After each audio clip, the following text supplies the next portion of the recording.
સ્વાગત છે આપનું વીટીવી ન્યૂઝમાં। હું છું આપની સાથે રાધા। સૌપ્રથમ બુલેટિનમાં વાત કરીશું વરસાદની। તાપી જિલ્લામાં સવારથી ધોધમાર વરસાદ, ડોલવણ અને વાલોડમાં વરસાદ ખાબક્યો। ભારે વરસાદના કારણે નદીઓ ગાંડીતુર બની છે। પૂર્ણા, અંબિકા અને ઓલણ નદી બે કાંઠે વહેતી થઈ। ત્રણેય નદી ભયજનક સ્તરે વહેતી થઈ છે। નદીકાંઠાના આસપાસના ગામોને, નીચાણવાળા વિસ્તારોને સતર્ક રહેવા સૂચના આપવામાં આવી। લોકોને સાવચેત રહેવા માટે તંત્રએ અપીલ કરી છે। ત્યારે સવારથી જ કાળા ડિબાંગ જેવું વાદળછાયું વાતાવરણ અને ભારે વરસાદ ત્યારબાદની આ સ્થિતિ છે। નદીઓ ગાંડીતુર થઈ ભયજનક સ્તરે નદીઓ વહી રહી છે। આસપાસના લોકોને સાવચેત રહેવા માટે તંત્રએ સૂચના આપી। સવારથી જ સતત વરસાદ, તાપીના આ દ્રશ્ય છે। ભયાનક સ્તરે નદીઓ વહેતી થઈ। પૂર્ણા, અંબિકા નદી કે જે તેના સ્તર કરતા ભયજનક સ્તરે વહી રહી છે।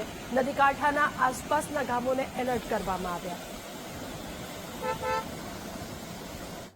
તાપી જિલ્લામાં વહેલી સવારથી ધોધમાર વરસાદ વરસી રહ્યો છે। વાત કરવામાં આવે તો તાપી જિલ્લાના ડોલવણ અને વાલોડ તાલુકામાં 3 ઇંચથી વધુ વરસાદ પડતાની સાથે જે ડોલવણ તાલુકામાંથી પસાર થતી ઓલણ, પૂર્ણા, અંબિકા નદીમાં નવા નીરની આવક થઈ છે। હું તમને દ્રશ્યોમાં બતાવવા માંગુ છું। આ ડોલવણ તાલુકામાંથી પસાર થતી ઓલણ નદીમાં ભરપૂર માત્રામાં પાણીની આવક થતા નદી હાલ બંને કાંઠે વહી રહી છે। તો બીજી તરફ વહીવટી તંત્ર દ્વારા પણ ભારે વરસાદને પગલે જે નદી કિનારાના જે નીચાણવાળા વિસ્તાર છે ત્યાંના લોકોને સાવચેતીના ભાગરૂપે એલર્ટ કરી દેવામાં છે। હાલ પણ ડોલવણ તાલુકામાં અવિરત વરસાદ વરસી રહ્યો છે, જેને પગલે ખાસ કરીને જે ગ્રામ્ય વિસ્તારનું જે જનજીવન છે એ પ્રભાવિત થતું જોવા મળી રહ્યું છે।